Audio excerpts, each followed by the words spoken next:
Hi, everyone. Welcome back to Taking the Lead. I'm Ken Jacobs of Jacobs Consulting and Executive Coaching, as you can see. And Happy New Year. If you're looking at this in January 2025, we're off to a good start. If you're looking at it a little bit later than that, well, I think what I'm about to share is going to be valuable to you. So let's dig right in. Many ask me as a coach, what results can I guarantee them if they undergo coaching? And I wish I could answer that, but I can't. But I can't because I don't know if they're willing to do the heavy lifting that really is required in as a client in an effective coaching program. I don't know if they're willing to go deep and do the work and be a little vulnerable. I hope they will. They've come to me for coaching, so that's where I start. But all that said, I'm happy to share there's a substantial amount of data that proves there is substantial ROI, return on the investment of executive coaching. So everything I'm going to mention here is from the International Coach Federation, of which I'm a proud member, and I'm a proud member of ICF New Jersey, tip of the hat. And where I was trained, IPEC, the Institute for Professional Excellence in Coaching, is ICF approved. So just to get that out of the way. But a Fortune 500 company studied the ROI of executive coaching that they had done, and they concluded it produced an ROI of 529%. 529%. If you have any other investment in your business or your life that returns 529%, I wish I could. I wish my IRAs produced 529%.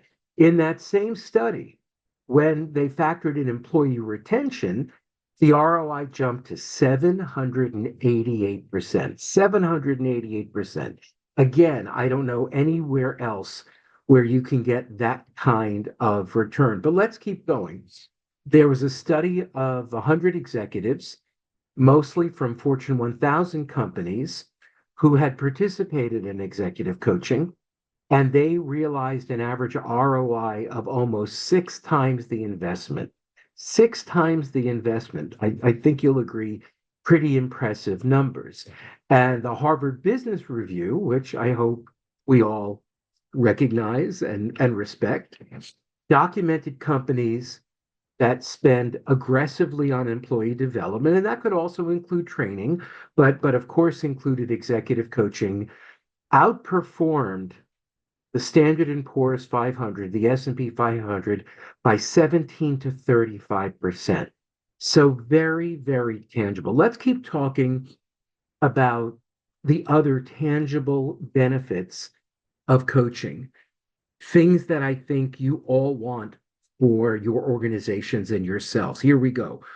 Increased productivity, higher performance levels, reduced cost, growth in sales and revenue, higher employee retention, and higher employee engagement. Now, although things have gotten a little better since October of 23, when that devastating Gallup workplace study came out on the lack of employee engagement, on the depth of employee disengagement, I hope you would agree that any investment you make that can result in higher employee engagement is absolutely worth it. Now, the ICF also reports several intangible benefits. I don't know how intangible they are. I can tell you that the leaders who I'm coaching or the leaders of organizations who have retained me to coach some of their senior leaders, I think they consider the following absolutely vital to the success of those organizations. And I think you will too. Increased emotional intelligence, increased confidence, which is a huge issue, strengthening of executive presence, improved communications. And that's not just in PR and communications agencies who I work with. That's communication by the leaders or the clients who are signing up for executive coaching. Improved situational leadership skills. They embrace accountability and they have stronger work relationships. So I want you to think about this.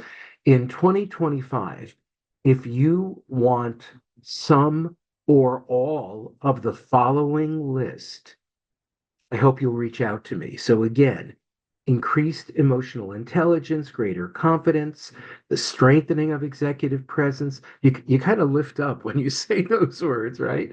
Improved communication, which is just such a critical part of leadership, as you know.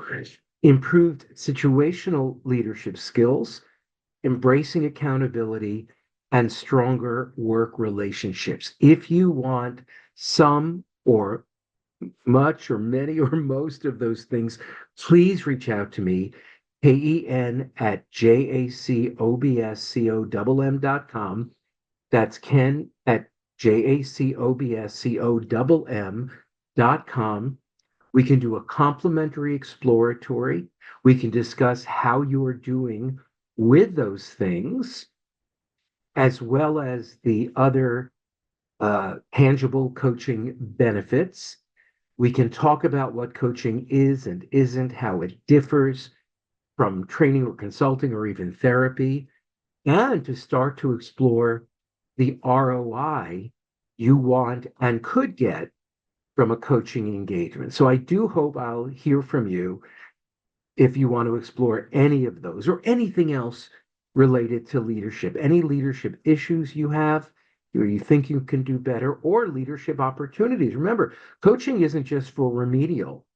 Coaching isn't just for fixing what's wrong. Coaching can bring you to that higher level of leadership that you may be yearning for, or your boss yearns for you, or if you're the top leader, the kind of yearning you have for your executives who report to you.